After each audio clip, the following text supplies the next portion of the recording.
Sweet text SC+Double Rebirth+Belly black green tea white cut black times gentle and stable major beauty+fake stunt meme. One Shen Yuli, who indulged in debauchery, fell in love with a woman, but this woman liked his brother.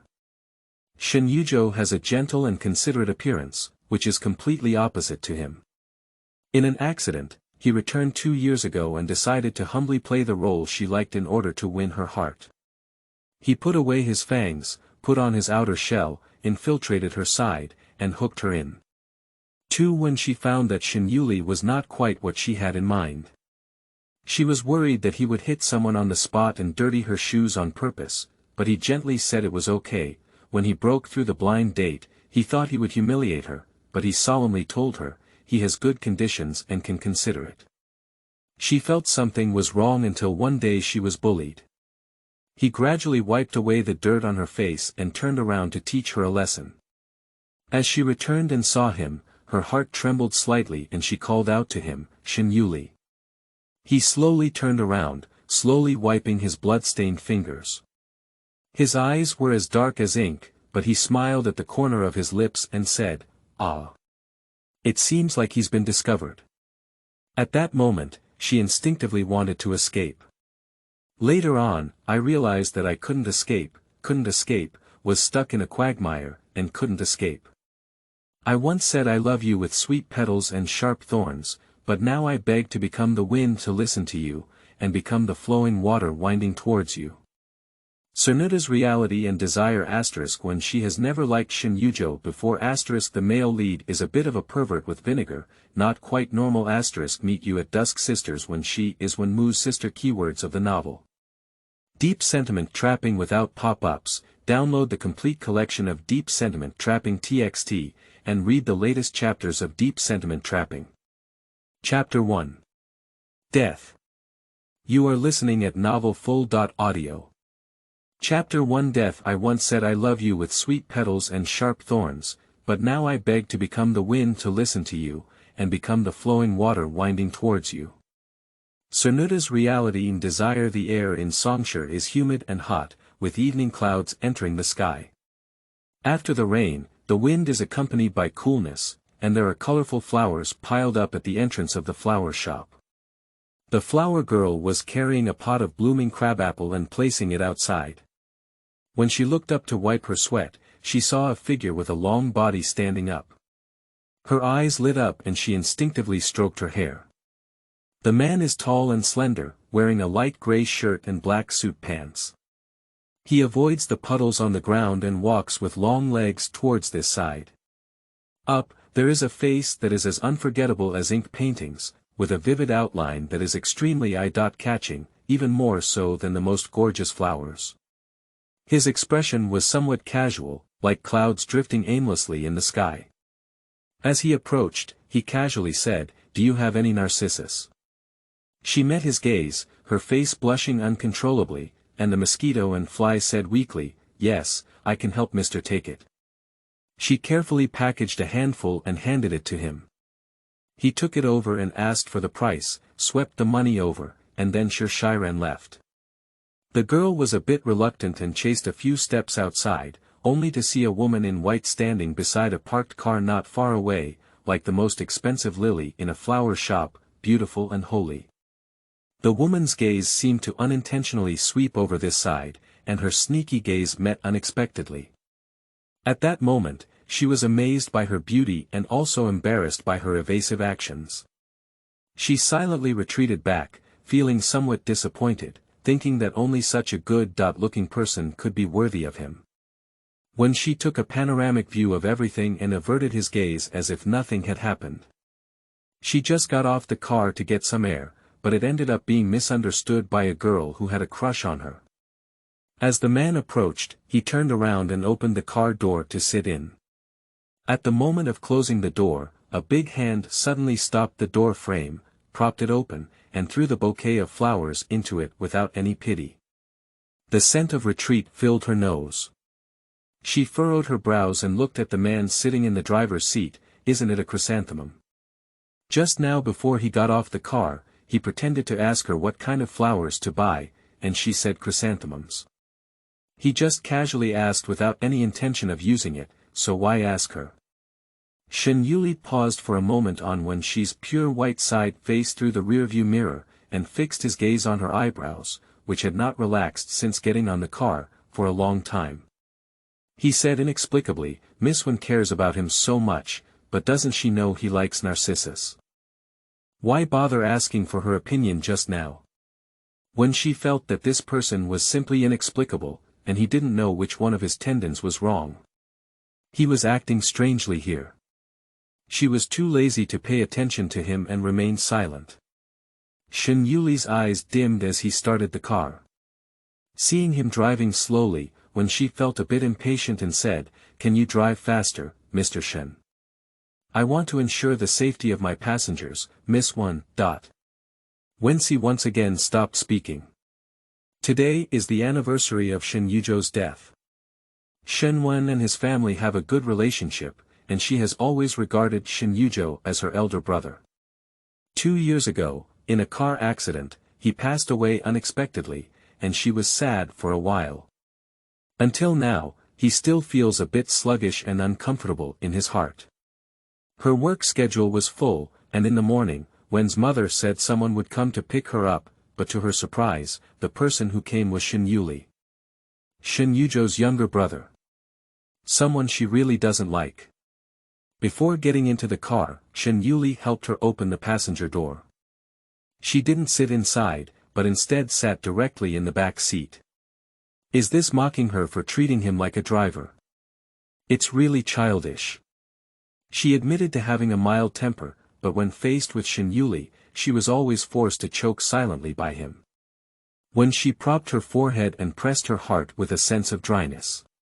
Time passed by, and the speed slowed down to the point where she saw a passing tram racing against them. She frowned again and said, "Shen Yuli. What's wrong, Miss Wen? I don't even need to say goodbye, is it my poor service?" She gritted her teeth and said, "It's almost 11:30. Do you know it's unlucky to have a sacrifice after 12 o'clock? Even if you don't like meeting Zhou Gu, there's no need to." Haha. He sneered and blocked all of Wenxi's words, but she choked up and didn't understand the emotions contained in his smile. He frowned and accelerated without saying a word, and the car rushed out like an arrow off the string. 7 or 8 minutes later, Wenxi pushed open the car door with a pale face and came down, holding onto his chest with lingering fear. After taking a breath, he walked towards the tombstone. Shen Yuli hooked the bouquet and followed her footsteps step by step. He looked at Wenxi's graceful figure, with a soft and gentle mournful voice in his ear, and his lips stretched straight.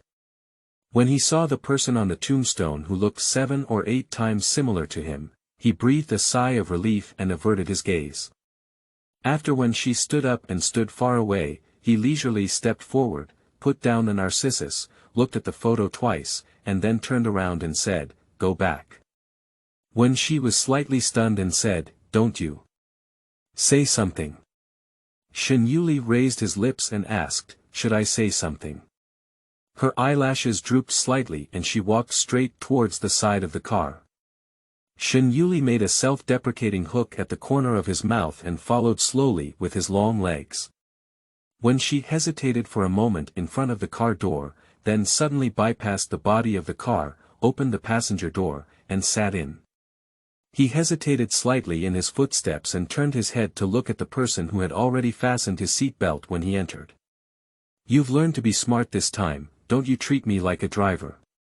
She took a deep breath and said helplessly, "I didn't mean that." "Oh." When she closed his eyes, turned his face, and once again used his mute skills. Shen Yuli started the car with no energy. This time, the car was neither fast nor slow, and the speed was just right. The quiet needle drop inside the car can be heard, inexplicably making this closed environment closed and oppressive. Shen Yuli pressed open the window and let the wind in, messing up the broken hair in front of his forehead. After driving for a while, when she suddenly spoke up, "Just put me at the entrance of the hospital. Mom asked me to take you home for dinner." Thinking of Shen's mother, when she briefly remained silent and asked, how is Aunt's situation now? After a long time, Shen Yuli replied, not very good. Previously, the death of Shen Yuzhou had a particularly heavy impact on Shen's mother. When she also went abroad for a year and a half for some reasons, but upon returning, he discovered that Shen's mother was suffering from severe depression and had been relying on medication to stabilize her emotions. Shen's mother treated her well, but she didn't expect that things would change when she returned. When she restrained his expression, the car fell into silence again. During the red light, Shen Yuli unintentionally turned his head and saw Wen Shi extend his green and tender fingers, flicking his hair that had just been brushed up. His gaze was momentarily confused, and in her eyes, he turned his head forward. The car windows slowly closed while driving. It was too quiet, and Shen Yuli suddenly spoke up, Wensi. She didn't respond. He seemed to be just planning to call her that, and then he remained silent. Wen Shi gave him a strange glance. His jawline on the side of his face tightened tightly, as if making some difficult decision. In her fiery gaze, he asked in a low voice, do you really like Shen Yuzhou?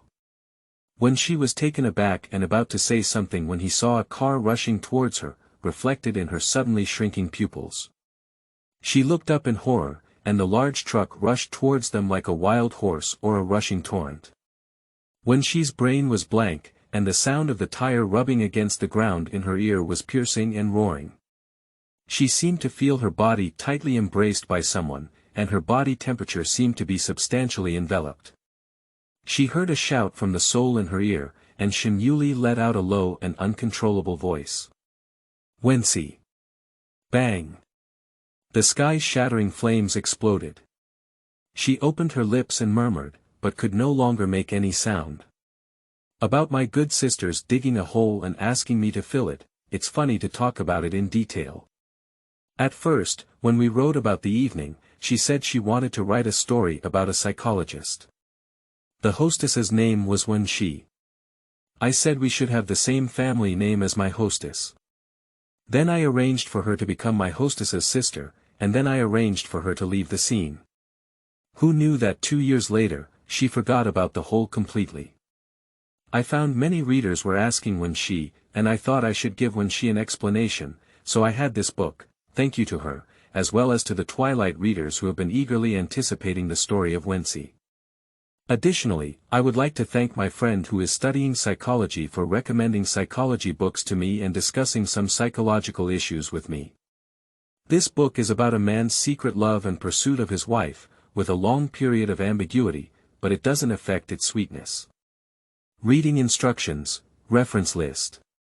Mr. Toad goes to see a psychologist / Robert de Bird Courage to be hated / Ichiro Kishi, Shuriken Koga the story box of psychologists / Jorge Bucay, the feeling of ascending to heaven. I am doing psychological counseling at Harvard University / Yu Xiaodong, end of this chapter. Chapter 2. Rebirth. You are listening at novelfull.audio. Chapter 2 Rebirth Bang. A huge sound echoed from far to near, with roaring sounds swirling in the cochlea. After a brief moment of mental confusion, when she stood up and gasped for breath like drowning. She covered her chest, and the glaring light drifted towards her tightly closed eyes like substance, until someone rushed in and caressed her shoulder and back. Are you scared? They really can't even move an instrument well. The ethereal feeling of falling into a dream gradually faded away, and Wensi didn't hear what she was saying. When he opened his eyes, he saw a familiar face, looking at her with concern. She's still a bit lost in thought. Didn't she have a car accident? How could it be here? Wen Jie frowned and said, Are you feeling unwell? Your face is as white as paper. As soon as she spoke, she realized that her voice was so hoarse that it felt like it had been polished by sand and gravel. Later, she looked down and realized that her hands, feet, and entire body were intact. There are no visible traces of the car accident. What's going on? When Wenxi's temples were throbbing with pain. Thinking of the scene at that time, he suddenly grabbed Wen Jie's hand and said, Where is Shen Yuli? How is he? Is there anything wrong with him? Wen Jia was taken aback and said, what can happen to Shen Yuli? Isn't it Shen Yuzhou who caused the trouble? Thinking of when she's low mood in the past few days, she sighed and said, I know you can't accept it now, but death cannot bring you back to life. If it really doesn't work, you should go talk to Dr. Liang. After all, doctors don't treat themselves. Let him advise you. No, Shen Yuli and I are together. Someone poked a probe outside the door and cut off her words, Dr. Wen, I'm sorry I broke the door for you. I've already contacted someone and someone will come to fix it soon. When she just saw a dent on the door that had been knocked out. Her gaze swept over the interior furnishings from the door and landed on the work sign on the table. Psychologist Wen Shi. What the hell is going on here? Wen Shi's headache became even more severe, and his eyes turned black for no reason, causing his body to sway. Wen Jia was so surprised that she grabbed her and said, Are you okay? The scene of the car accident is still vivid in her mind, and when she opened her eyes, she seemed to still hear the roar of the car, right in her ear, close at hand. It's impossible to be wrong. A person in such a car accident cannot be intact. Or rather, she is actually dead. Do people have to continue their work after death? She stubbornly thought that even if she had to work as a person, being a ghost would not spare her. She murmured, What date is today? August 3rd, what's wrong? August 3rd. It should be the end of September now, why was it almost 2 months earlier? She almost admitted to being dead and casually asked, Is work here the same as in reality? Ah. No, that's not right. She sighed at her quick acceptance, but at the same time, she regained her rationality. So what's wrong with you? What's wrong with you? What's wrong with me? Don't say anything I don't understand. When Jia began to panic and grabbed her hand. No, you better come with me to have a check. Up. When she looked at the hand she was holding onto, her wrist as smooth as ever, without any scars. Wait a minute. Half a year ago, she encountered a mentally ill patient who attempted suicide here. When she tried to intervene, she was accidentally injured and left a deep scar. At that time, she still joked that fortunately she wasn't undergoing surgery, otherwise her career would be ruined here. Due to family reasons, she has read many books, even various types. Including some science fiction and even pseudo-common sense. Is it she suddenly felt startled by a possibility, hurriedly took out her phone, clicked on the screen, and her eyes suddenly widened. How could it be 2 years ago? 2 years ago. She was reborn, even 2 years ago.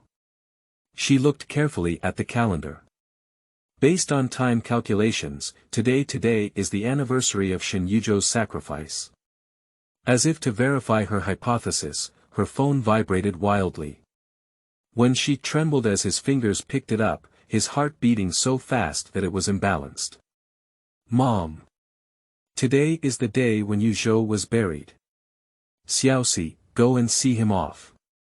Even with preparation, her brain froze for a second, shocked, sad, and helpless, with many emotions mixed together making her speechless. It seems that the sad emotions have come back again after 2 years. Until Wen's mother called her again, she replied in panic, okay. She pursed her lips tightly, and the pitch-black light in her pupils flickered repeatedly. Why was reborn at this time? Even a few days earlier, she might have prevented the tragedy from happening. When Jia asked cautiously, what's wrong? Please take a leave for me, I'll go see off Brother Zhou. When Jia looked at her expression and felt a little uneasy. Do you need me to accompany you? No need. When she quickly sorted out his emotions and headed towards the cemetery. The Shen and Wen families are close friends, and she knew Shen Yuzhou when she was very young. In her impression, Shen Yuzhou was gentle and friendly, and even saved her life when she accidentally fell into the water in elementary school. So when it comes to treating Shen Yuzhou, she has always been treated as a family member. She has also developed feelings of admiration and even thought it was her first love. When she truly understood, she realized that it was only pure admiration and closeness. As for Shen Yuli, she was raised in the countryside since childhood and only picked him up at the age of 15, so she had very little contact with him. Shen Yuli's behavior and temperament were out of place with the entire Shen family, both bad and wild, and he was never able to teach them back later on. When she didn't have much feelings for him at first, but due to the first meeting and subsequent negative impressions, she kept showing respect and distancing herself from Shen Yu. I just didn't expect that at the critical moment of life and death, he would rush over to protect himself. Along the way, Wenxi's thoughts kept spinning, thinking about the past and the unexpected disaster. The chaotic thoughts didn't stop until they approached their destination. After getting off the car, a faint cry overflowed from inside, enveloping a gloomy and sorrowful atmosphere. She felt a heavy heart unconsciously, took a deep breath, and walked towards the crowd. Similar scenes are presented in front of Wenxi like copying and pasting. My gaze flowed and I saw Shenmu at a glance. The other party's face was pale, haggard, and half paralyzed in front of the coffin. Their eyes had shed too much tears, causing them to become hollow and numb, like a soulless puppet. Wenxi's heart feels a tingling sensation. In her previous life, she only focused on her own sadness and completely ignored Shen's mother's situation. At this point, Yao Manqing was already feeling a bit off, and later depression was likely to have laid the foundation for it, accumulating bitterness and becoming a disease. At that time, the hospital suggested arranging for someone to study abroad and recommended her to go. She agreed without much thought, partly because she wanted to go out and relax, but missed Shen's best treatment time. She only heard after returning that Yao Manqing had attempted suicide and almost couldn't be saved. Although she was unable to save Shen Yuzhou in time, there was a chance to save Yao Manqing, and she must not miss this opportunity. Spitting out the turbid qi accumulated in her heart, Wenxi walked up to her and crouched down. "Auntie." "Mom." Two voices overlapped, and a black pair of pants suddenly appeared on the side of the body. Wenxi seemed to have a feeling as he looked up. First, he saw a hand with distinct joints, with slightly bulging veins that spread to his wrist.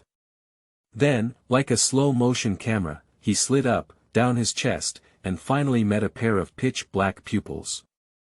His eyes were narrow and deep, like a bottomless black hole. A bright beam of light shone through, piercing her heart and liver. Quietly, Yao Manqing suddenly had a movement and stood up, quickly waving her hand and fanning towards the incoming person. With a crisp snap, everyone present was startled. End of this chapter. Chapter 3. Shen Yuzhou and Shen Yuli. You are listening at novelfull.audio. Chapter 3. Shen Yuzhou and Shen Yuli. Yao Manqing felt like her pent-up emotions had finally found a vent, her chest slightly heaving and trembling as she exerted force. She choked her throat and asked, "What are you doing here?" This incident never happened in his previous life, and when she had no idea what had happened. He frowned and went to see Shen Yuli. He had a bright red palm print on his fair face, but his expression remained unchanged. "I'm sorry, I'm here to apologize to my brother." Shen's father, who had just approached, looked surprised upon hearing this. Even Yao Manqing couldn't react from his words for a moment. Her second son has always been as stubborn as a rock, even if he is beaten and bleeding, he is unwilling to bow his head, let alone this incredibly natural apology. Shen Yuli continued, "I apologize for what I said before. I shouldn't have said that to my brother. I'm sorry, I didn't want you to be too upset when I said that kind of outrageous thing. I hope you don't get angry, let alone worry and hurt yourself about this matter." These words were so sincere that even Wenxi began to look at him with a different eye. And she vaguely guessed what Shen Yuli was saying.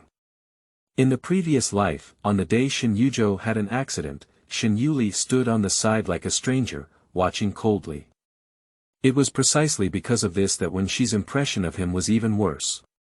I thought to myself, no matter how bad my emotions are, they are still close brothers. How can I achieve no fluctuation? Later, Yao Manqing washed her face with tears all day long, and the food was not delicious. When she heard about it, she went to the Shen family to persuade her, only to hear a conversation. Shen Yuli's voice was so cold that it even seemed a bit cold. Do you need to do this for him? You know all the bad things he did, and he deserved to die. Before when she could think deeply about what he meant by these words, he heard Yao Manqing's hoarse roar. Get out! Get out of here! Shen Yuli turned around and walked away, brushing past Wen Shi by the door. Yao Manqing's scolding caught up from behind and said, I shouldn't have picked you up back then. If I had known that those who were raised outside wouldn't have taught me well. At that time, their gaze briefly met, and when she saw the coldness and disappointment in his eyes, and a feeling of inexplicability surged in his heart. Although Shen Yuli's words did indeed stimulate Yao Manqing and add fuel to the fire, the other party's words also stabbed him in the heart. Drawing back from his memories, when she looked at Shen Yuli again. His eyebrows and eyes are very similar to those of Shen Yuzhou, but he doesn't like to laugh for years, which is why his personality appears cold and heavy. When she saw his Adam's apple rolling repeatedly due to emotional fluctuations, and there was a small mole on it. She had noticed it before, but she had never paid too much attention to it. This time, with the fluctuation of her breath, the mole also slid along with the Adam's apple. Shen Yuli's voice was hoarse. Mom, I want to come and see him off. Perhaps Yao Manqing was also moved by his similar face, or by his sudden lowering of his head. The frost in his eyes was replaced by pain, and he glanced away without speaking again. Shen Yuli breathed a sigh of relief. When she looked at his profile, his eyes flickering slightly. She used to have a preconceived view of Shen Yuli with colored eyes, but ignored that he was actually a pitiful person. Anyone with a discerning eye can see that Yao Manqing prefers Shen Yuzhou more. After all, he personally brought it up, at least it's different.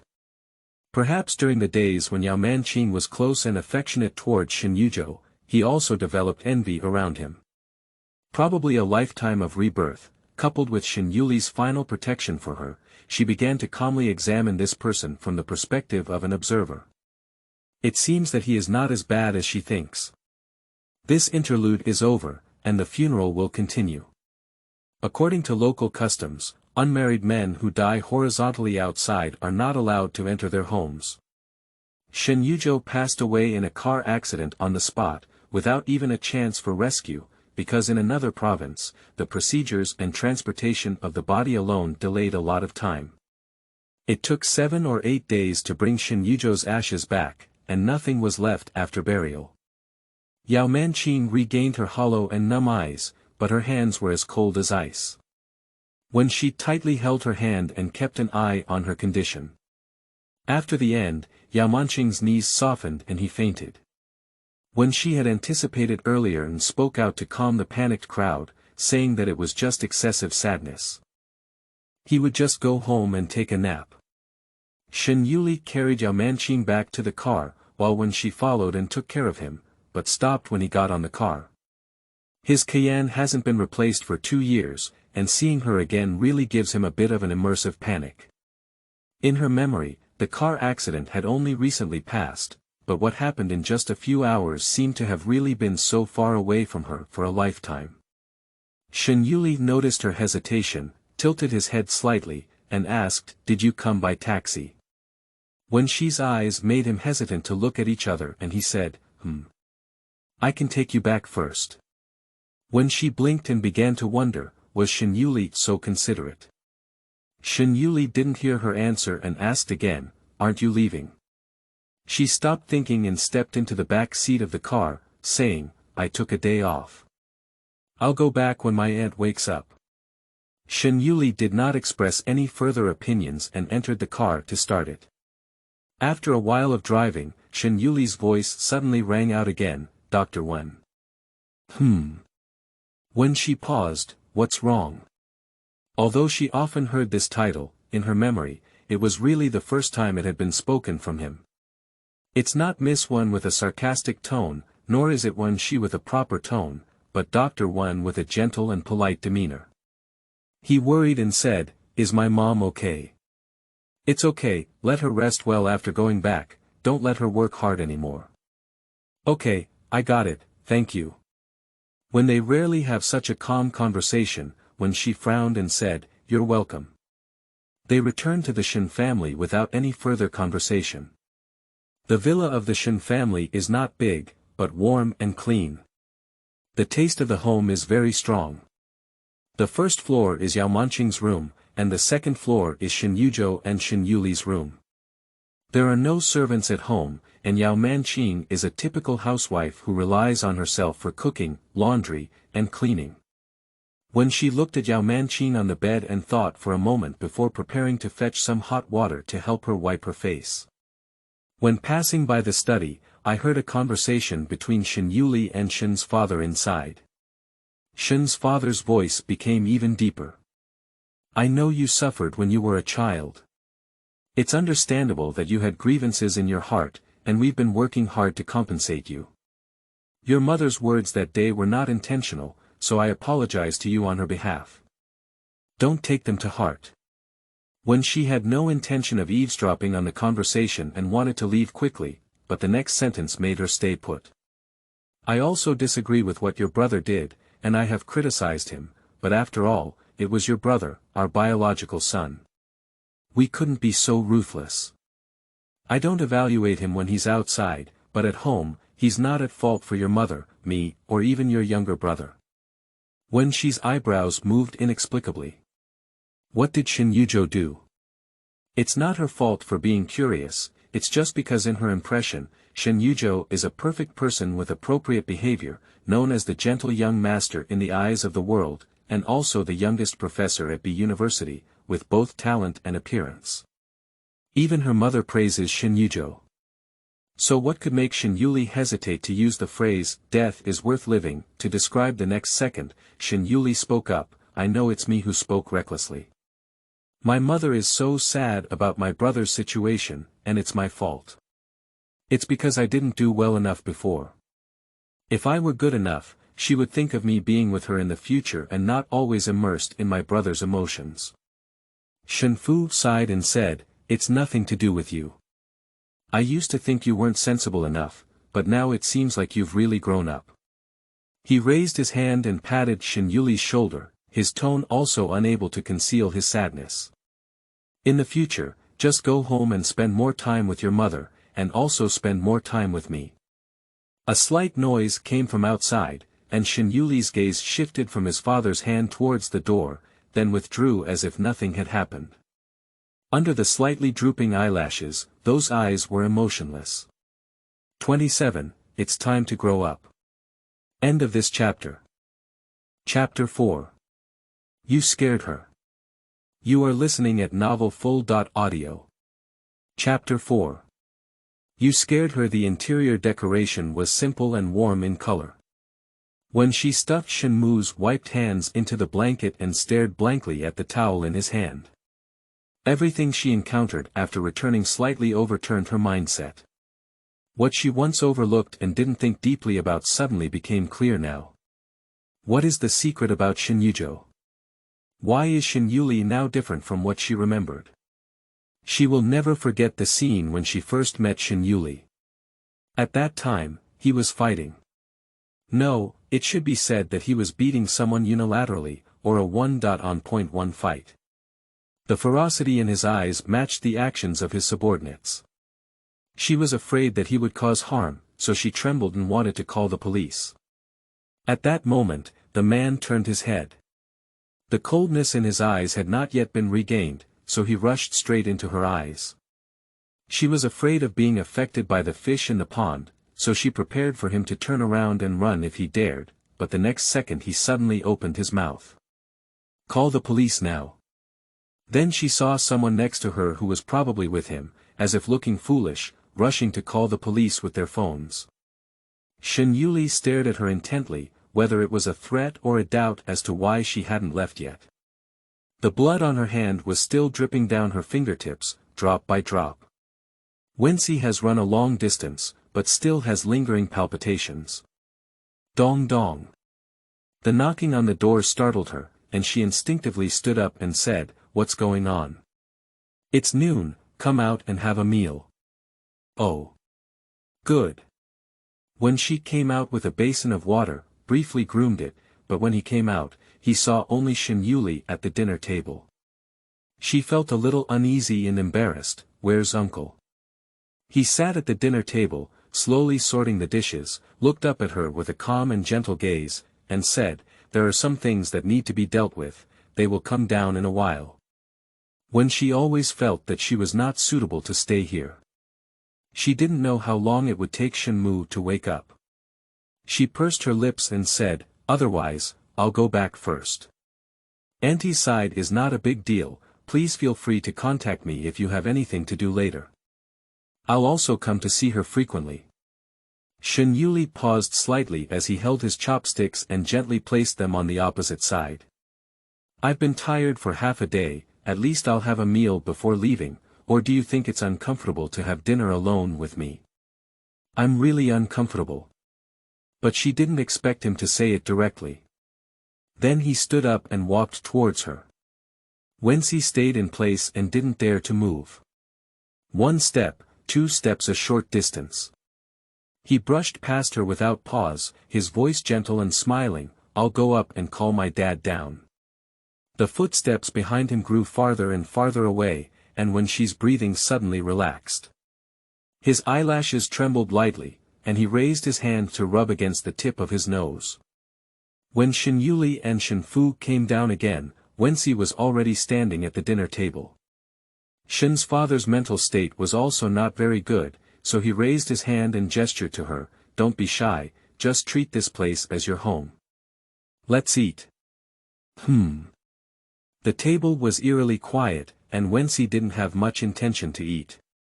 He forcefully stuffed some food into his stomach. Shen's father spoke coldly, "If there's nothing wrong with Zhou, maybe you and he can still get married. Your aunt and I have always treated you like a daughter. Law." When she struggled to swallow his food and said, "In my heart, Zhou Gu will always be my brother." Shen Fu smiled and didn't speak again. Shen Yuli suddenly put down his chopsticks and said, "Shall I take you back?" Shen Fu looked up at him and said, "Wait until the creek has finished eating before leaving." "What's the rush?" When she hurriedly said, "Uncle, I've already eaten well. I remember there's something else going on at the hospital this afternoon. Since that's the case, let Yuli escort you back." "Well, uncle, take good care of your health and talk to your aunt more often. Don't keep her alone. I'll come and see you when I have time." Without much pause, when she followed Shen Yuli out of the door. At first, she smelled the air outside and her mind became clearer. She remembered something she had forgotten to mention, so she took the initiative to speak up after getting into the car. "Shen. Encounter courtesy. To be honest, she is still a bit uncomfortable." He paused slightly and said, "Well, I feel like my aunt's emotions are not quite right today. I'm afraid she won't be able to get out of Yuzhou's place, so I think if I have time, I will come and chat with her more to relieve her." Shen Yuli remained silent for a moment. When she sat in the passenger seat this time, but when he didn't react, he turned his head to look at him. The palm print on his cheek had not yet faded, and it was so red on his fair and jade-like profile that it was glaring. He coughed lightly and said, "I'm sorry, I was just thinking. Should I pay you a consultation fee? I heard you're 1,000 yuan per hour." When she didn't expect what he was saying. He was taken aback for a moment, and then he smiled inexplicably, "No need, I helped my aunt out of affection. Although I saw her from the perspective of a doctor, she didn't come to me on her own. If I were to collect money again, wouldn't that be a forced purchase or sale?" Shen Yuli tilted his head and glanced at her. "What's wrong?" "It's nothing," he curled his lower lip. "I just didn't expect you to be joking too." Wensi is in a dilemma. According to the past, she would definitely not joke with Shen Yuli, and she never expected that one day she would sit down and have a friendly conversation with this once scared and disliked person. She whispered back, I didn't expect you to say that kind of thing either. Consulting fees.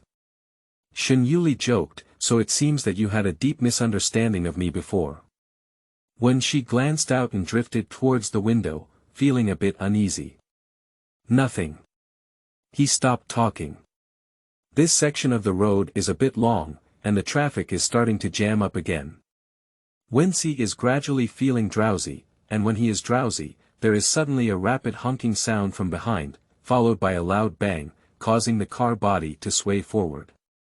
When she opened his eyes and turned back in panic, saying, "What's wrong? Did you have a car accident?"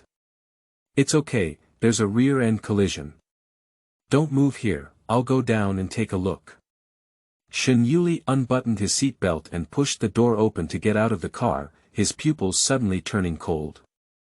The car behind wanted to cut in line, but didn't get in, and in a hurry, it collided with Shen Yuli's car. The car owner looked at the obviously expensive Cayenne, his face turned pale, and he didn't dare to get out of the car. Shen Yuli clasped his hand against the window, his eyes darkened. Everyone around poked their heads out of the car. There was no movement, but he impatiently tapped heavily, his pitch-black eyes expressionless as he looked inside. Even through the glass, the people inside felt a sense of oppression and knew they couldn't pretend to be dead, so they pushed open the door and got off. "Sorry, I didn't mean to." Shen Yuli was too lazy to talk nonsense to him. "Is it public or private?" Can. He gritted his teeth and felt that this person had an extraordinary demeanor and was dressed in a famous brand, so he definitely didn't lack the money. "Can we not hold ourselves accountable? I really didn't mean to. If I had to blame the car behind me, I wouldn't have hit your car if he had to back down and let me come over."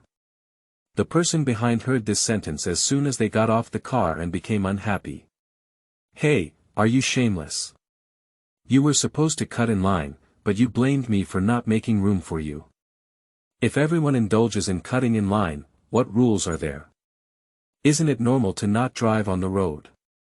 Everyone just cuts in whenever they see a crack, and you deliberately leave a long gap, isn't it just for the convenience of others? Are you his mother reasonable? I saw a Cayenne in front of me, and I was afraid of accidentally bumping into it, so I kept a safe distance, and only when you were sick did I bump into it. You're the one who's sick, you. The car in front is already moving, and there are intermittent whistling sounds from behind, urging them to solve it quickly." Shen Yuli interrupted him irritably, "Shut up." The curse came to an abrupt end. Shen Yuli repeated, "Is it public or private?" "Brother, I see you don't lack my money either, and I don't have any money. If I lose you, I won't have enough money to eat. My family is young, and I'm in a hurry to go home and pick up my child before this happens. Please be kind, let's go over this matter. Look, there are still so many people in a hurry to leave behind." Shen Yuli directly took out his phone and called, "Is it an insurance company? My car got bumped, please come over." The car owner became anxious upon hearing this, and if it were to happen, he would be fully responsible. He was so flustered that he wanted to grab his phone. Shen Yuli's eyes lit up and he raised his hand to restrain him, squinting slightly. His pinched bone seemed to be about to break, and he screamed in a sharp voice, "Oh my! Even if I hit your car, you can't take action." Shen Yuli caught a glimpse of Wensi walking over in his spare time, released his hand, and as he looked at her, he wiped out the cold light in his eyes. "Why did you come down?" Before Wensi could reply, the man covered his wrist and exclaimed hysterically, "Oh my, it hurts so much. Did my bone break? How could you hit someone? Didn't I just hit your car? You wealthy people like to bully others. A passerby who can see what's going on. This is too shameless." Wensi had just come over and didn't know what was going on, so he kept listening to this man crying and howling. Shen Yuli's eyes flashed with a hint of impatience, his palms twitched slightly, and he kept his emotions suppressed by the people around him. The car owner behind couldn't bear to listen anymore. "You're too good at reversing black and white. It's just that you're not right. You wanted to grab someone else's phone before stopping you. Isn't that just a blatant coincidence? The man turned a deaf ear and continued, why don't you have trouble with me, a common person like me? You've lost face with me in front of your woman for this little money, not to mention. Shen Yuli suddenly grabbed his arm and forcefully cut back at his back, then pressed him hard against the car body. The man suddenly heard a pig-like cry of pain. Shen Yuli sneered with a hint of indifference on his lips, do you know what hitting someone is? Do you want to give it a try? If you talk again, I'll keep you silent forever. How about that? The man's painful face was spasmodic and he couldn't utter a word. When she seemed to see the person he used to be, Shen Yuli. He paused, slowly released his hand, and lowered his head in her ear, whispering, it's okay, I scared him. This kind of person won't stop without saying something serious. She only felt a wave of warmth sweep over her ear, and the tip of her ear moved uncontrollably. The man seemed really scared and hugged his arm without saying a word. It wasn't until people from the insurance company and the police came over and issued fines that this matter was finally resolved. When she returned to the car early, followed by Shen Yuli. Just a few steps away, the man behind him shouted again like a fake corpse. Police officer, just now he hit me, injured me, and even threatened me with words, saying that I would never be able to speak. My arm seems to have dislocated, and I demand that he compensate me for my medical expenses and mental damages. Shen Yuli closed his eyes, turned around, and walked quickly with his long legs. Ah! Comrade police officer, come and save me quickly. He's going to hit me, he's going to hit me. Shen Yuli stopped in front of him and took out a wallet from his pocket. The man's voice suddenly disappeared and he sat on the ground looking up at him. Under his watchful gaze, Shen Yuli drew a red ticket and squatted, gently patting it on his face. Is it enough? He took out another one and lightly patted the other side of his face, is it enough? The man stared blankly at his gloomy eyes. Shen Yuli took out another one and stuffed it directly into his mouth, pausing word by word, enough, no, enough. A man is like being choked on his trachea, unable to say anything. He seems to be facing a venomous snake, and in that half-clear and half-ignorant gaze, it is the malice that only he can see. His whole body seemed to be covered with a dense layer of coolness. Shen Yuli's toes, which were close to his private area, slowly retreated and looked down at him, whispering in a voice only two people could hear, you're right, I'm really not short of money. But you scared her. End of this chapter. Chapter 5. Looking at her with a fair and honest face. You are listening at novelfull.audio. Chapter 5. Looking at her with a fair and honest face. Because the car was not severely damaged, Shen Yuli wanted to send the person back first. Setting off again, it was almost dusk, and the orange sunset was shining on the grand avenue ahead. The passing tree shadows seemed to be mixed with orange beams of light. Shen Yuli whispered, I'm sorry. When she withdrew his gaze from the front, his head slightly puzzled as he said, If it weren't for what happened earlier, you would already be at home now. She rarely smiled from the corner of her lips, it's not your fault. No one can say for sure about the accident, and if it weren't for what happened just now, I wouldn't have seen such a beautiful scenery today. She really thinks it looks good. The orange-yellow in front has turned pink-purple again, layer by layer on top of the clouds, and the tall buildings in the distance are all embedded in the dazzling colors, which are breathtaking. Upon hearing this, Shen Yuli couldn't help but glance sideways at her, catching the light in her eyes and the relaxed corners of her lips. His Adam's apple rolled slightly and he turned his gaze back before she noticed. He caressed the steering wheel with his hand, his eyes reflecting the colors ahead, but gradually becoming darker. One day, he can look at her with integrity. Not long after, he arrived at the apartment building. Whence he pushed open the car door and thanked him, I'll go see my aunt on Saturday afternoon. After she got off the car, Shen Yuli turned the front of the car and left without any attachment.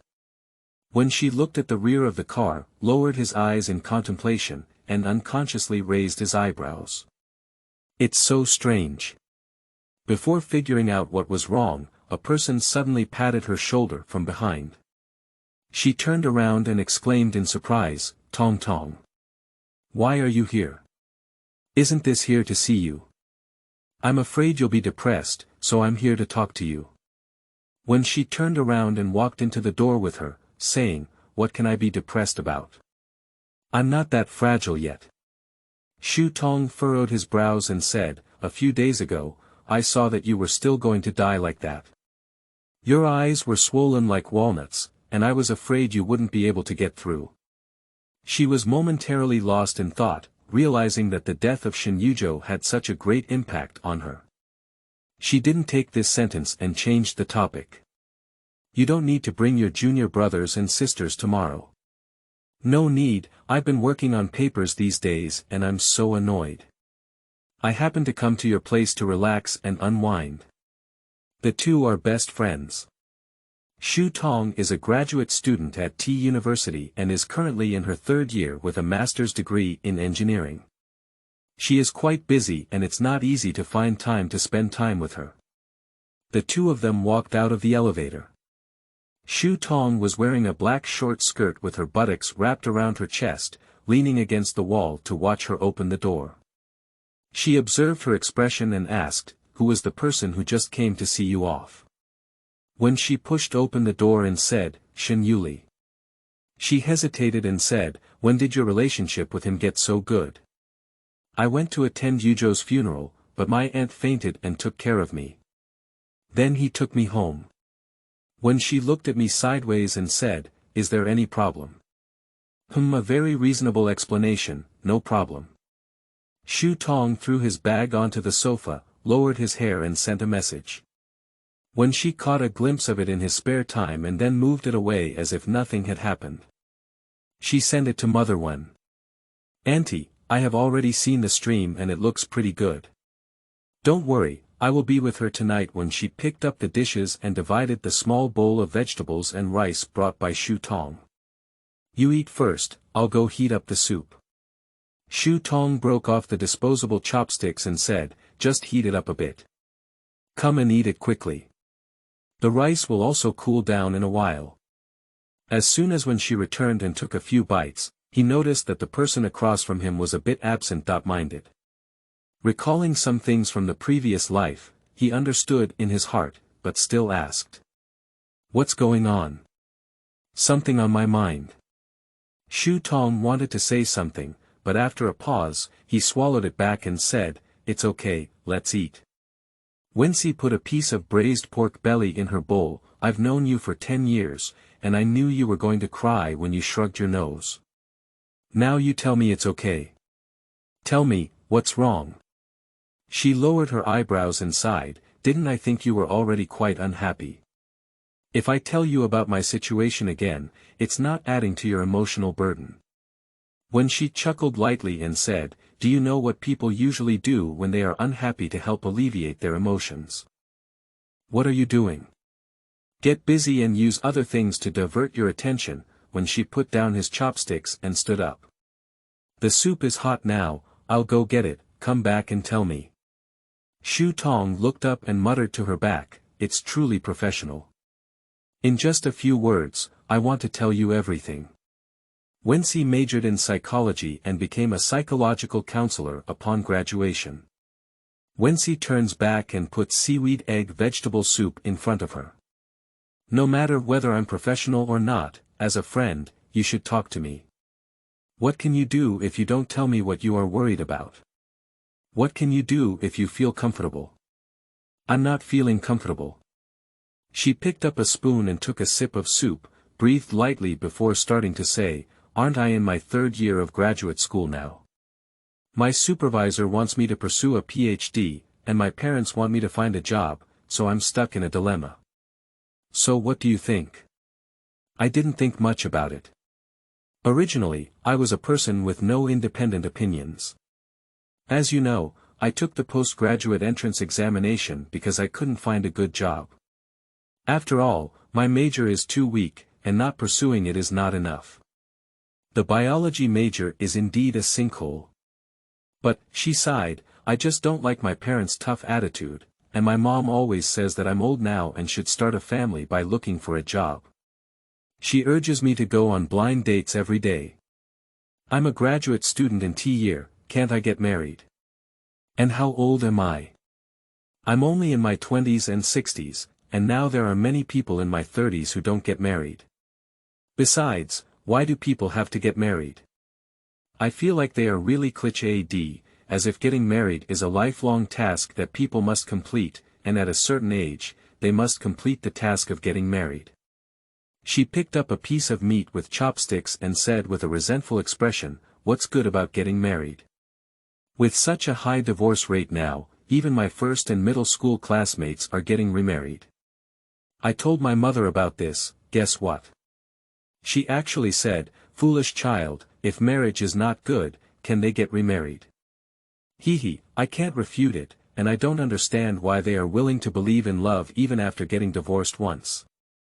As she spat out a pile of beans, when she finally expressed her opinion, this kind of thing is something I have experienced. Divorce doesn't necessarily mean bad relationships, and second marriage doesn't necessarily mean it's for love. Whether it's just a simple desire to find someone to rely on, or whether she still believes in love after experiencing vicissitudes, it's all her own choice. Okay, you're right. I shouldn't judge others' marriages based on my own thoughts. Shu Tong pursed his lips and said, I've gone too far. Overall, I didn't have a big idea about pursuing a PhD, and finding a job was fine. However, due to my parents' attitude, I didn't really want to follow them, so I told them I wanted to pursue a PhD. And the more they oppose, the more determined I become. Now whenever my mom calls me, we have to argue, sigh. Wensi swallowed the soup in his mouth. Well, it's typical for parents to trigger a rebellious mentality due to their overly tough attitude.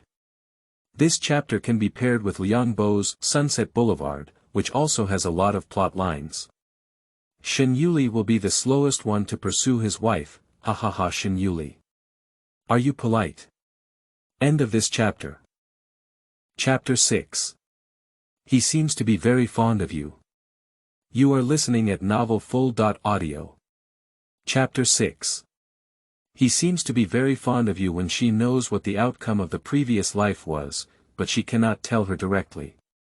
Originally, these things were all gradual, and she couldn't skip the process of persuasion and get everything done in one step. So we still need to follow the previous steps and guide them step by step. If it weren't for the opinions of your uncle, aunt, and mentor, what would you think? She racked her brains for a moment, but couldn't come up with a solution. I don't know. When she fell silent for a moment. First, think carefully about this question. If you want to work, think about what kind of job you will look for, or which city you will go to work in. If you want to pursue a PhD, which university do you want to pursue? Continue to follow your current supervisor or switch to another university for further studies. Let's discuss this question when we sleep. These two questions really caught her off guard, and she obediently said. Okay. The two of them were eating silently this time. Shu Tong was thinking very seriously, while when she quickly finished his meal and went to tidy up the dishes. She went to take a shower first, then took out a set of pajamas and handed them to Shu Tong, saying, go take a shower. After we finish washing, we can talk. I'll wait for you in bed. Wensi lay on the bed, took out her phone, and saw many people sending her messages. She replied one by one. Wen Jia sent her a video, followed by a sentence. Is this Shen Yuli? She clicked on it, and the video was only about 10 seconds long. The picture was not very clear, but the outline of Shen Yuli could also be vaguely recognized. The beautiful face was particularly eye-catching. He bent slightly and faced the man, pulling out a 100 yuan bill and patting it on his face one by one. He couldn't see the expressions on the ground clearly, but Shen Yuli's expression was very faint, even making people feel a bit creepy. When she couldn't quite see Shen Yuli's expression, so he felt that the scene was somewhat eerie. She looked back and forth 3 times before retreating. This reminded her of something before. She was pulled by her colleagues to a KTV that day, where she had a big adventure of telling the truth. I heard that there was a handsome guy in the adjacent private room who lost, so everyone encouraged her to go to the next room and ask for WeChat. She had originally planned to drink, but couldn't resist the commotion of everyone. Several female colleagues said they wanted to come and give them a drink, but she didn't want to please everyone and went. After knocking on the door, I saw Shen Yuli. That private room is very large, with bright lighting and low music volume, so you can hear the conversation inside clearly. Shen Yuli was holding a dart, and 3 meters away was a trembling man. He was wearing a lazy black shirt, with one hem casually draped over his long legs, cuffs rolled around the center of his wrist, and a faint smile on his lips, which seemed extremely bad to outsiders, at least to her. The face across from him was covered in tears. Someone reminded Shen Yuli, but he seemed to have not heard him and shot the dart straight over. The man screamed and the dart was inserted above his head, hitting the target. He lazily wiped his finger and said, "I'm very accurate." When I turned around, I saw when she's standing still, his clear and gentle eyes looking at him without any emotion. Upon closer inspection, my eyebrows had already closed. Shen Yuli paused slightly, turned around, glanced at the person next to him, and the other person's mouth said, "I'm reminding you." The person who opened the door asked, "What's wrong, beautiful woman?" She turned around and her voice was as clear as an empty valley in the creek. "It's okay, I'm sorry to bother you," she said. Shen Yuli stared at the tightly closed door, visibly annoyed with his eyebrows and eyes. This person. Let him go. Just let him go like this. Shen Yuli gave him a sidelong glance, and he stopped talking. As soon as the man heard it, he ran away with a stream of urine. Later, Shen Yuli thought to himself, why is it that she always sees such things? Every time I thought I was carrying Wensi on my back this time, but it didn't stop someone from taking pictures and posting them online. I didn't expect it to reach Wensi's hands. When she feels that Shen Yuli in this video is very similar to the time when the dart scared people, both in terms of expression and the feeling it gave. However, in this video, his expression is much more restrained, but it seems more insulting. She finally realized what had happened to the sense of discord that had been going on all day today. Perhaps his kindness and courtesy were all disguised, and that was the real thing. But why disguise yourself? No, she restrained her expression. She couldn't just take a video out of context, and she wasn't familiar with Shen Yuli before, nor did she know what kind of person he was. Seeing may not be believing. She was feeling a headache when Jia sent another message. This video has really gone viral. Please tell me if it's Shen Yuli or not. She slowly typed and said, it's him. Today, he drove me home and got caught in a tail-end collision. The other party keeps saying they don't want to compensate. She also wanted to explain, but as a result, Jia sent a message. There is a complete version of the video, and I only recorded this one segment. Jia. Too handsome. That's really refreshing. This kind of person should do it this way. Jia. Everyone is asking for his contact information, and someone else is asking me to ask you Wensi. She rubbed her eyebrows. It seemed that her previous prejudices against him were too great. Others thought it was that man who was excessive. As someone present, she couldn't see the situation clearly. Jia said again, but Xiaoxi, I suddenly feel like he spoils you when he smiles at you. Wensi. Jia. I went to watch the complete video again, and I can see that he was quite annoyed at first, but when he saw you coming, he immediately laughed. The comments were asking if you were boyfriend and girlfriend, and he even said you were a perfect match when she. Wenjia took another screenshot of the comments and brought it over. Are they lovers? They have such high looks. Are they the male and female leads from novels? This is it. Ah, how handsome. Brother threw the money in my face. Don't you really think he's insulting? Even if this man has a problem, he shouldn't be doing this, let alone the police officer who's still nearby. Insulting people with money. Please insult me, this insult must be borne by me. I can afford it. So handsome, say ha ha ha sister, so beautiful, say ha ha ha, when she.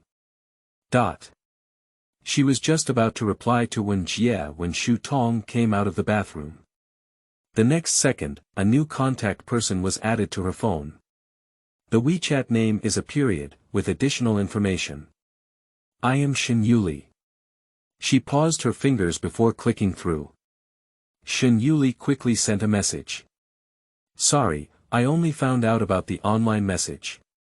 I have contacted the blogger to ask her to delete the video. Why is he so sorry today, and it wasn't his fault for this. Wenxi didn't know what to say and replied with 2 words. Nothing. Then Shen Yuli stopped responding, and she didn't care either. Wenjie immediately sent a message. The video was deleted, and the blogger apologized, saying that the video was posted without my consent. I came over and deleted it, but unfortunately, I don't know how many fans were captured by being so handsome. Wenjie's video was recorded on screen, and it is estimated that the other party has set it to not be saved. The video cannot be found online, and the deletion was quite straightforward. She said, forget it, I also deleted it.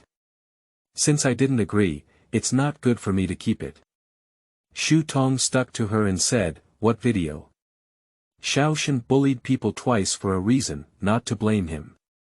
In fact, it was only these 2 times that Xiao Shi saw them all, ha ha ha. End of this chapter. Chapter 7. Time is the best healing medicine. You are listening at novelfull.audio. Chapter 7. Time is the best healing medicine. When she locked the screen and said, it's nothing. You have something to hide from me, tell me the truth. Shu Tong squinted at her in danger and said, you actually have a secret with me. When she said helplessly, let's see.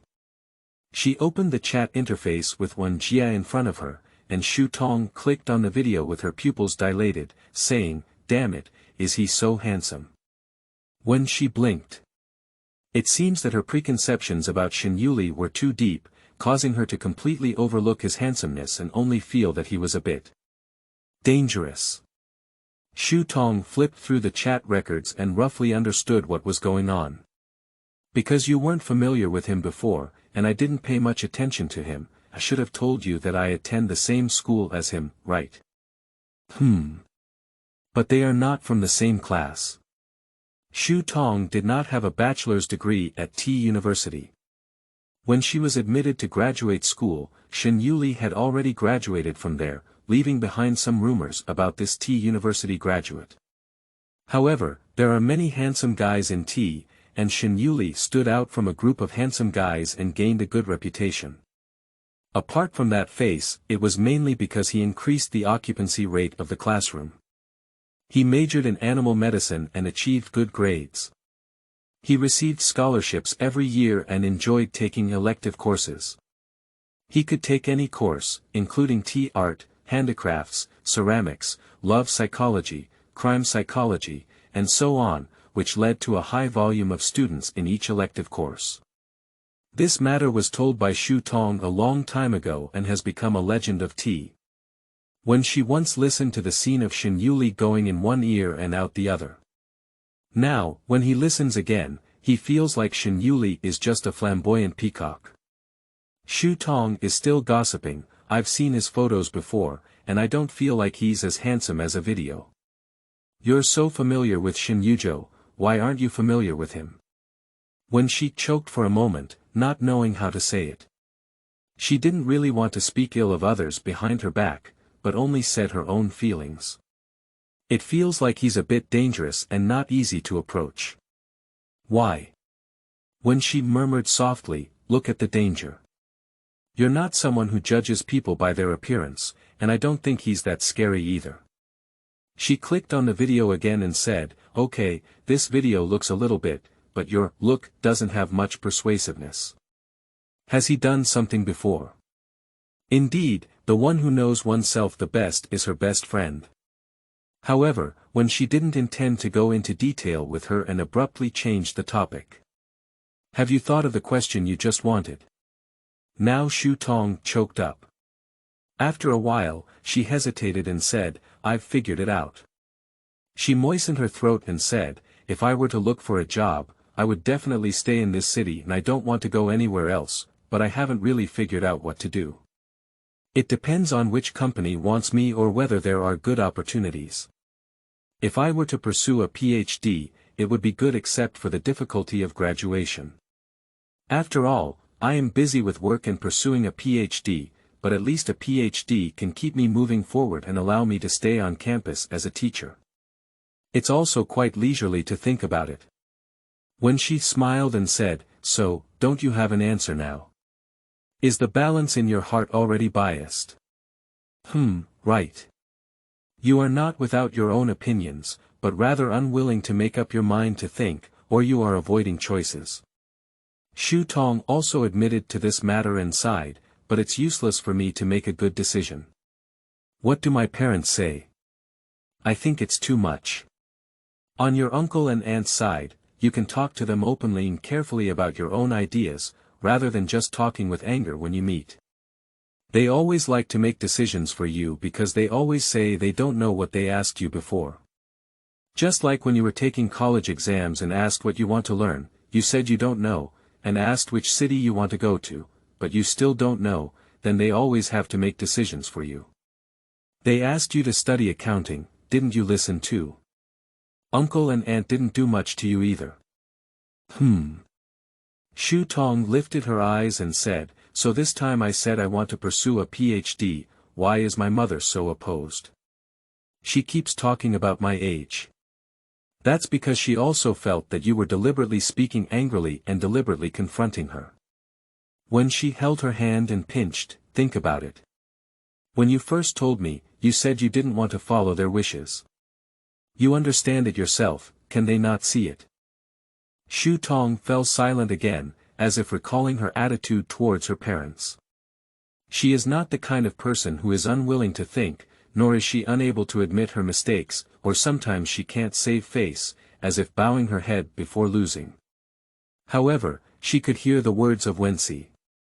You say, if I talk to them seriously and express my opinions, can they really listen? Why not? Sometimes parents always treat us like children, so they think our occasional angry words are unreasonable. But if you express your thoughts like an adult, I believe they are also willing to listen to your opinions. After all, you are already very old and not really a child.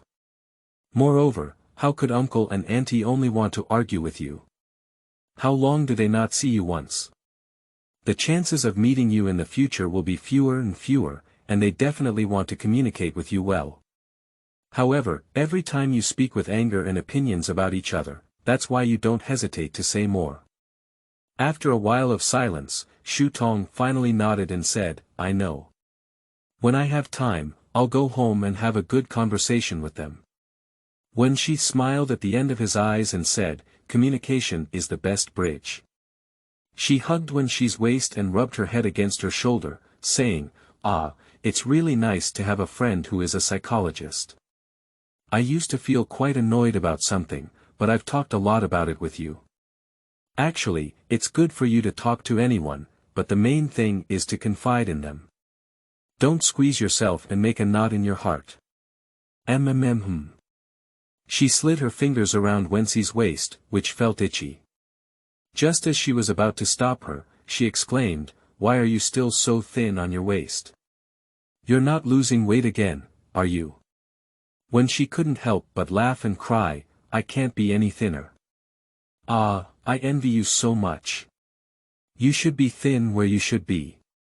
Her gaze fell on Wenxi's chest and she chuckled, you should be fat where you should be.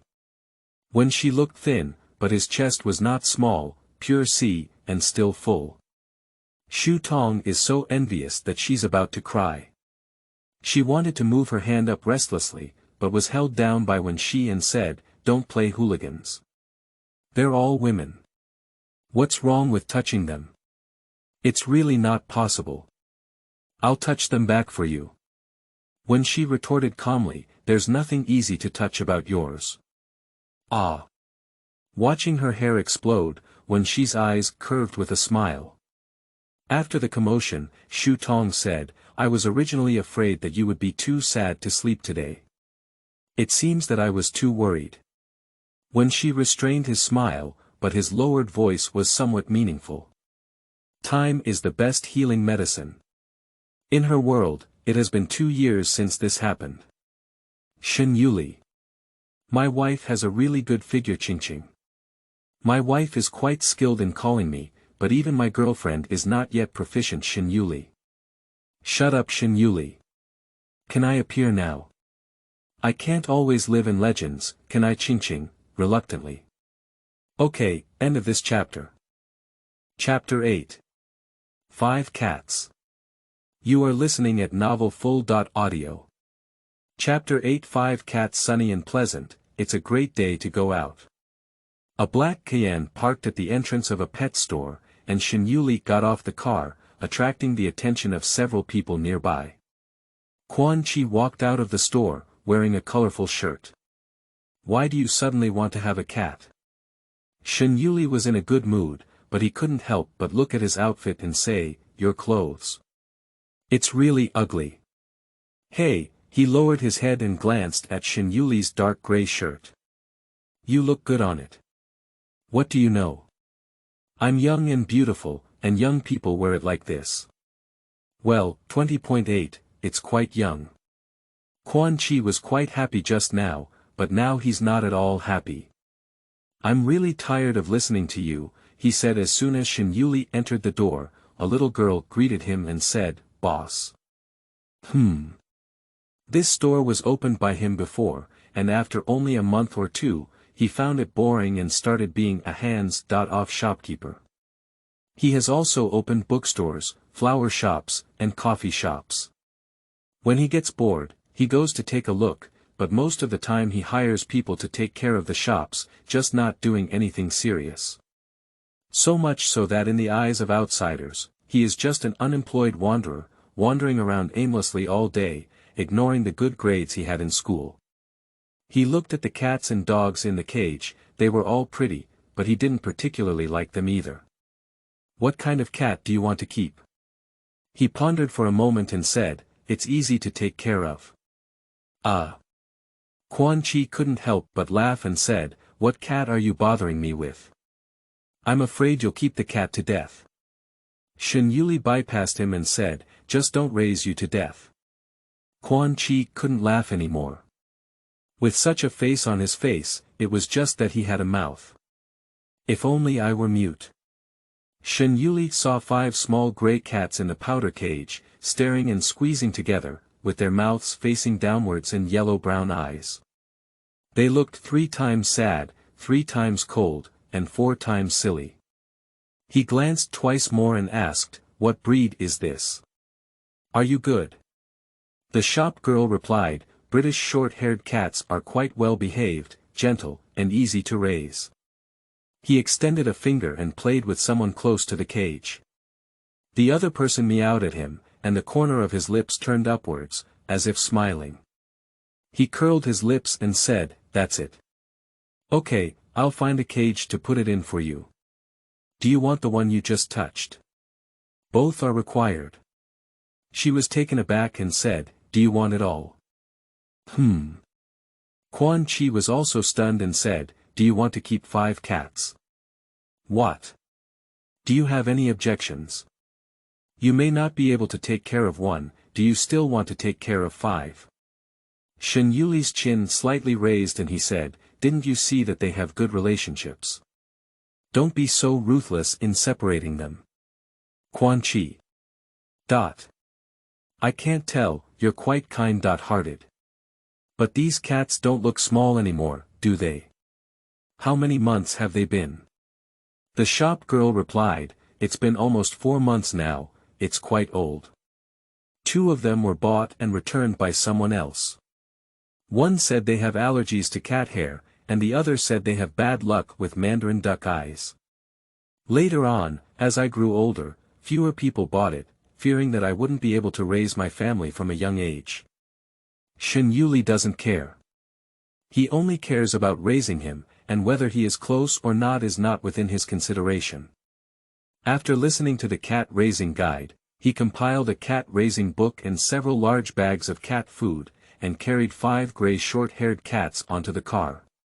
Quan Chi is the most curious person. Shen Yuli doesn't speak well, but he still grasps and squeezes into the car to listen to the meowing of cats. Shen Yuli glanced at him and said, "What are you doing here?" "I haven't eaten yet, I'm here to have a meal with you." "No food," Shen Yuli said, but he still didn't get off the car and drove the car towards home. "Did you fix your car so quickly?" "Well, it's urgent." Quan Chi was puzzled and said, "You don't even leave the door. What's the point of being in a hurry?" Before he could answer, he questioned, "I've noticed that you've been acting very unusual lately." What are you, I said you've been acting abnormal lately." "I know." Quan Chi opened the cage and took out a cat to masturbate in his arms. This one was quite obedient, just like the one smiling at Shen Yuli. Under normal circumstances, shouldn't you ask where the abnormality is? "I know I'm abnormal, you don't have to say it." Quan Chi roast, "You are so boring. No wonder you can't find someone." Shen Yuli rarely choked him. Quan Chi didn't realize his sudden silence and asked, "Why do you keep a cat?" Shen Yuli said seriously this time, "I heard that keeping a cat can make men more gentle." Puff. Quan Chi almost choked on his own saliva. "Is it okay with you?" "You're fine. What are you doing to become gentle? Besides, who are you showing to when you become gentle?" "Show it to my future wife." Quan Chi felt like he had heard a big joke, and after laughing, he turned around and said, "Do you have someone you like?" "Yes." He immediately snapped up and said, "Who is that?" "Wensi. Grass." He hesitated and blurted out. "Isn't his mother Shen Yuzhou's fiancée?" Shen Yuli, who was originally in a good mood, suddenly darkened his face and Quan Chi noticed that the atmosphere was not quite right. "Well, I didn't mean that either, I just didn't expect you to like her." "How could you like her?" "I can't tell at all." Shen Yuli still remained silent. Quan Chi chuckled as if he had kicked the iron plate. He apologized, "Okay, I said the wrong thing. Don't take it to heart. Anyway, Shen Yuzhou is gone now. Since you like her, go chase her. With your face, you can use your fingers." Even if Shen Yuzhou didn't die, Shen Yuli said in a low and dull voice, as if squeezing out from his throat, "She's also mine." Quan Chi. So serious. Although he was puzzled, he knew that Shen Yuli was really unhappy and quickly Shen Mao said, "Yes, it's yours. You two look like a perfect match, a man of talent and a woman of good looks." The car fell silent, and the whole car was full of doubts. They took out their phone and poked another friend, asking you something.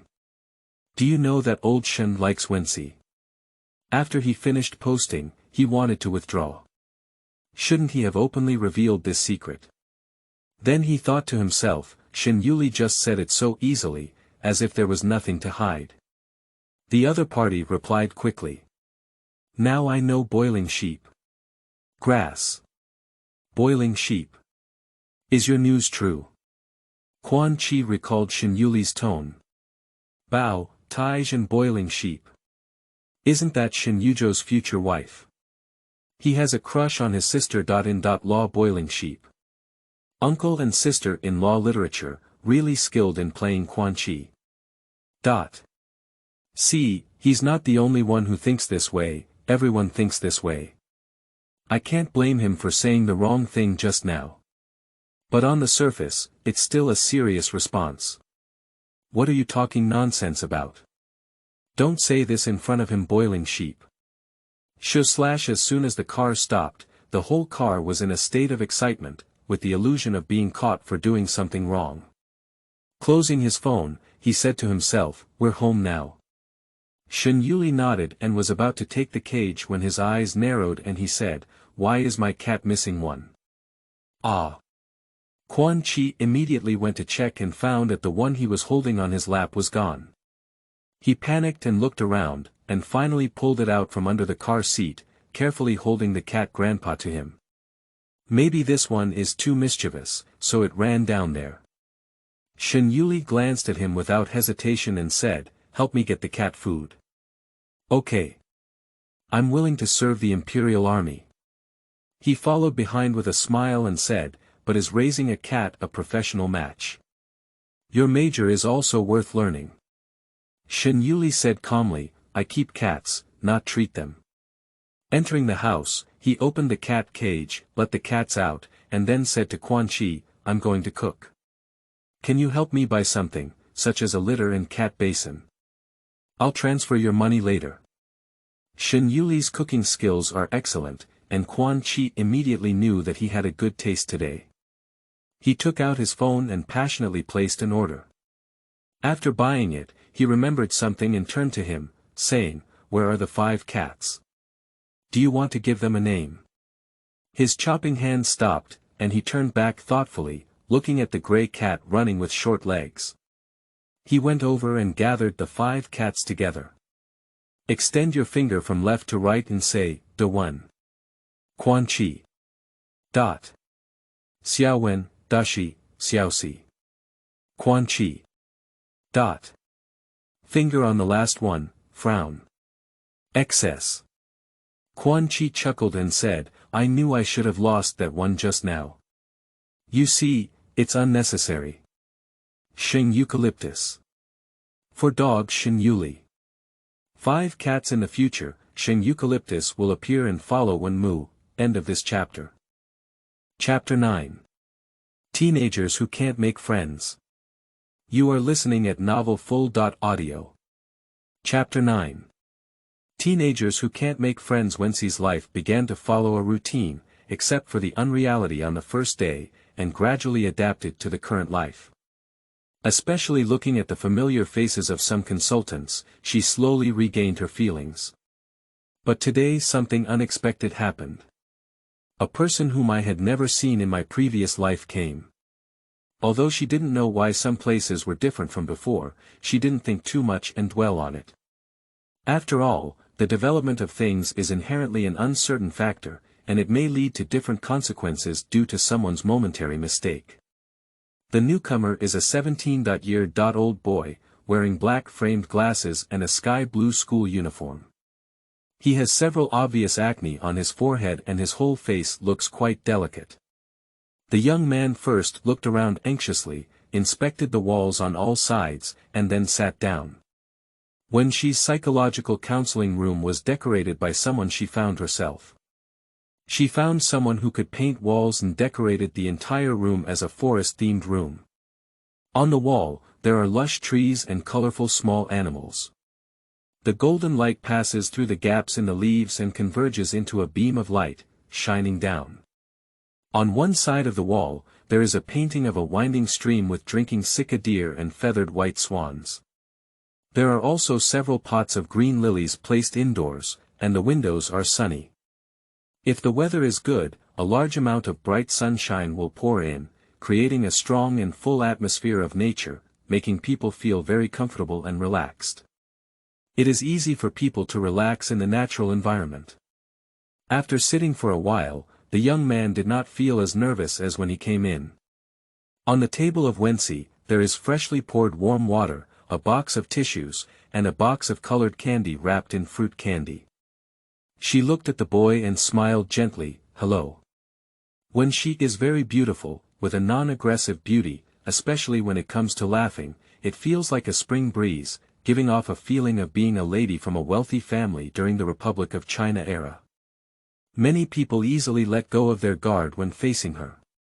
The young man clasped his fingers and introduced himself, "My name is Min Jiao, I am 17 years old." When she pushed the water cup over and said, "Let's take a sip of water first." "Thank you. What questions do you want to consult?" He lowered his head and said, I don't know. When she remained slightly silent and said, then let's chat and chat. He looked up and said, what are we talking about? Whatever you want, you can do it in your studies, life, or with your friends, family, or classmates. Min Jiao seemed a bit confused, as if he was somewhat unaware of his mistakes. And Wensi didn't say anything this time, but looked at him gently. This is called the silence effect in psychology. If the other person does not answer a question, then just look at them. Finally, he spoke slowly and said, I was studying at City No. 1 High School.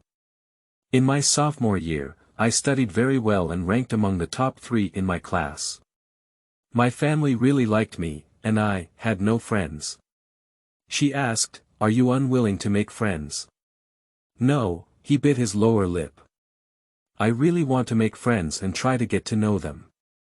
At first, it was okay, but over time, they all started to distance themselves from me. I don't know why.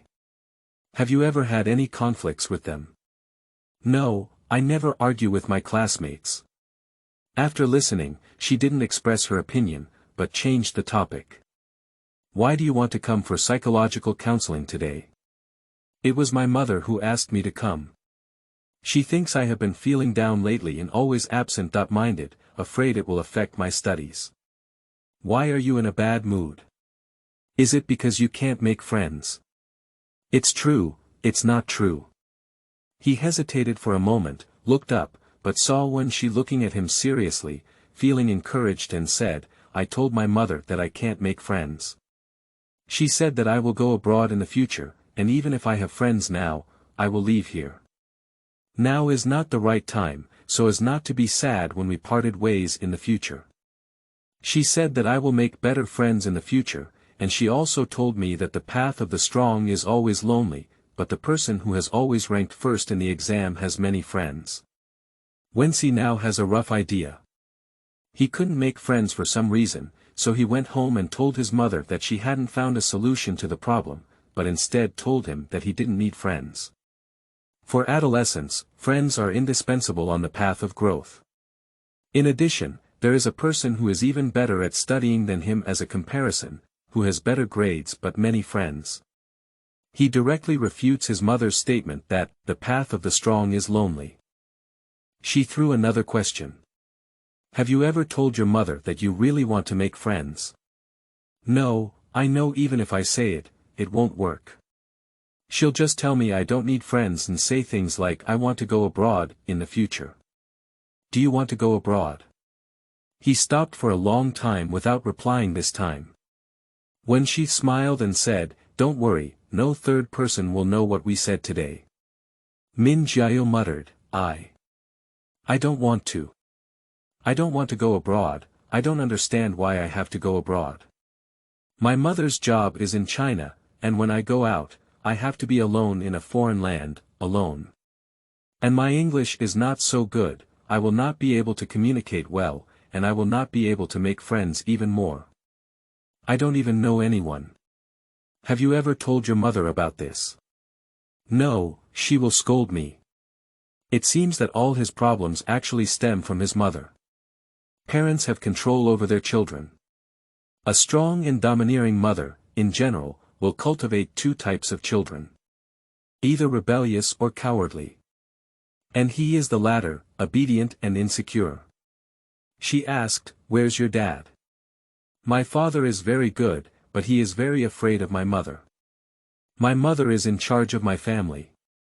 Have you told Dad all these things? No, it's useless to say it. He can't be the main one. Jiao, I'll teach you how to make friends, and then when you go back, will you secretly share your thoughts with your father? Ah. He was a bit puzzled. Why do you have to tell Dad instead of Mom? He can't make the decision. When she chuckled lightly and said, aren't you unwilling to tell Mom? Then tell Dad, it's okay anyway. Indeed, it would be much easier to tell my dad than to tell my mom. He hesitated and said, can you really help me make friends? She didn't give a definite answer, but said, now tell me how you make friends with people, let's talk about your previous friends. Okay. In the following time, Min Jiao talked about 3 friends who had made but later became distant. When she also recognized the crux of the matter. Although his grades were good, he was very insecure and always believed that he was not good. Even if he did well in the exam, he always liked to say that he did not do well. Over time, those who did not perform well in the exam would feel that he was hypocritical, and even deliberately angered. In addition, he always thinks he wants to go abroad and thinks that he will also cut off contact with them in the future, just like his mother said, it's hard to part ways in the future, so he tends to be reserved when interacting, which creates the illusion that he's not really making friends with them. Shen Yuli. Can I see my wife? Ching ching. Don't shout nonsense, she's in the business world. Shen Yuli. I am a romantic brain, let me see my wife. Ching ching. Okay, you can create your own opportunities to go. Shen Yuli. Create, end of this chapter.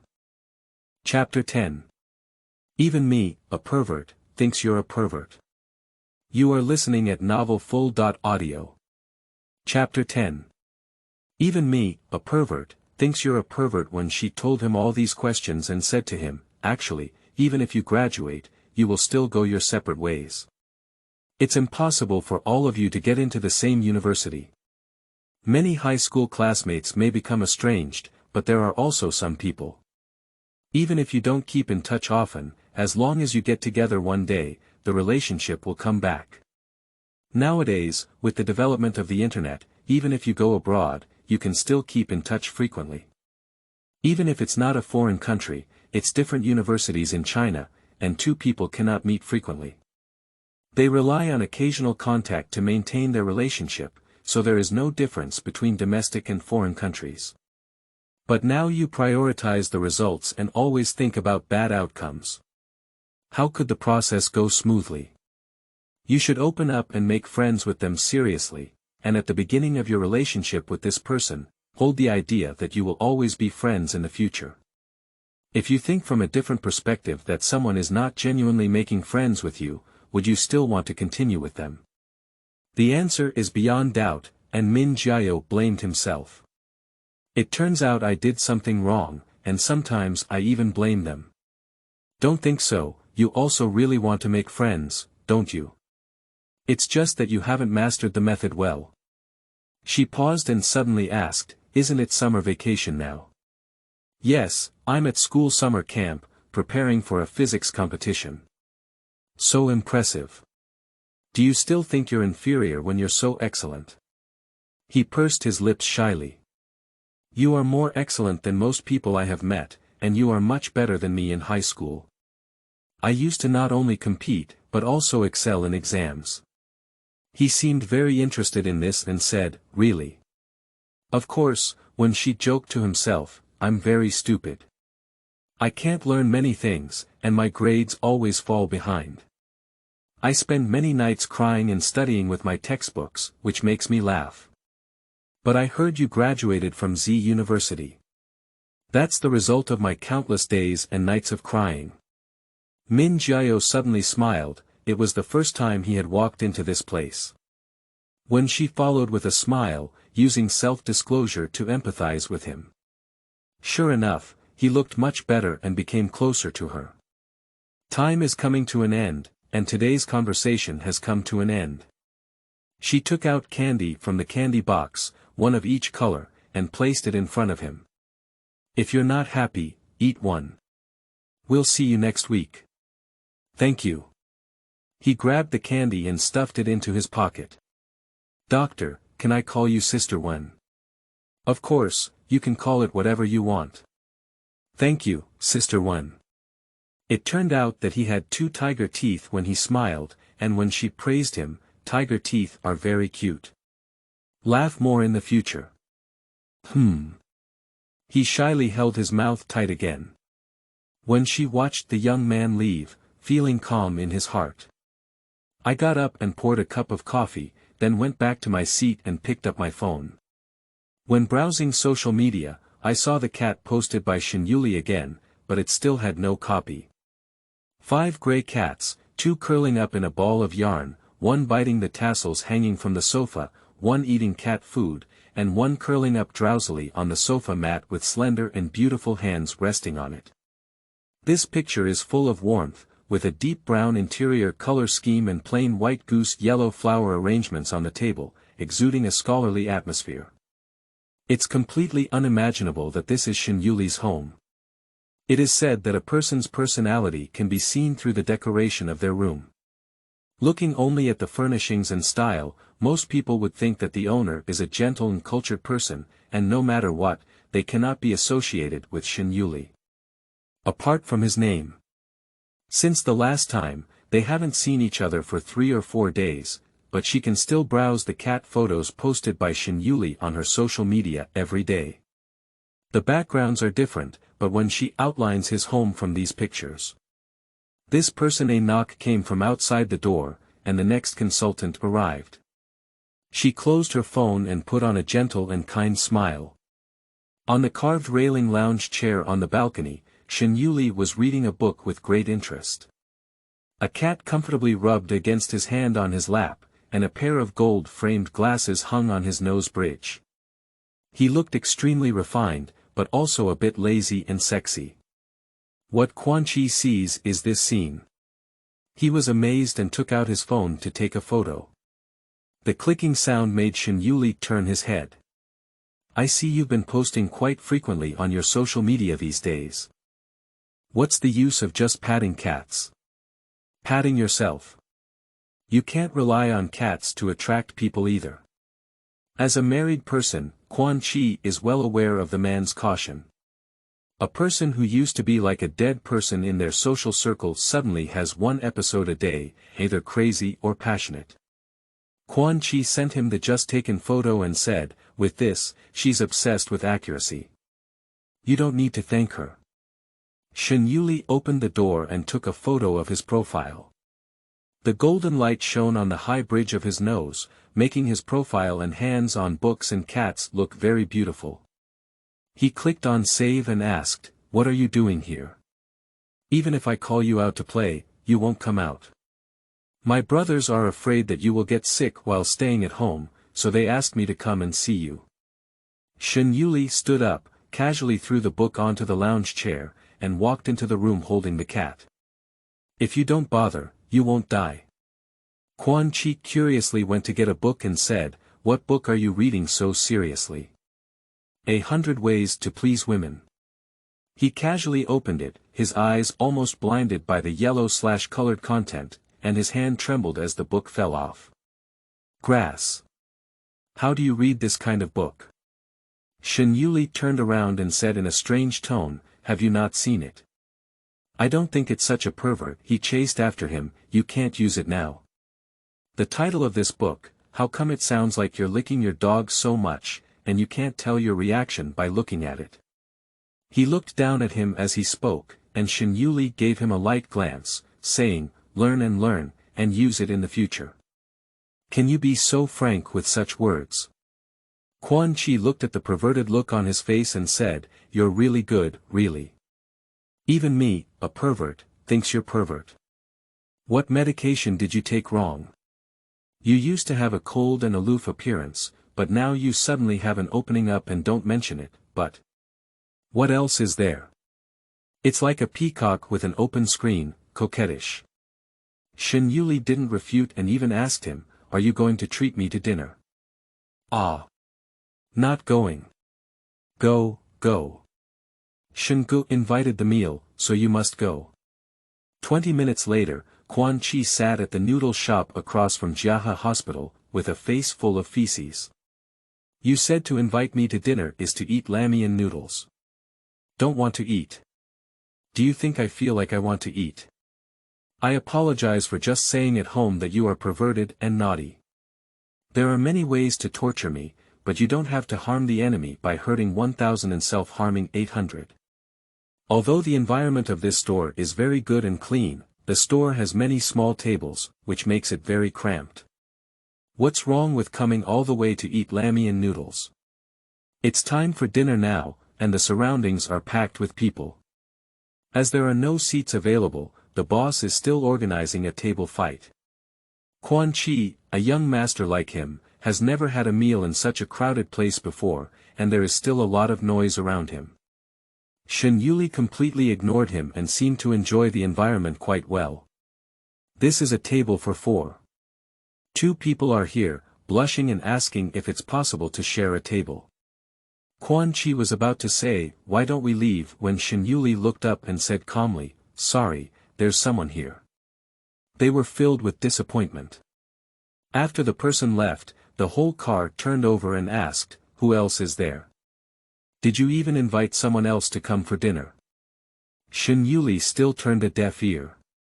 Until a familiar figure arrived at the door, with a beige shirt and a lotus pink short skirt, appearing very thin at the waist and white and long legs.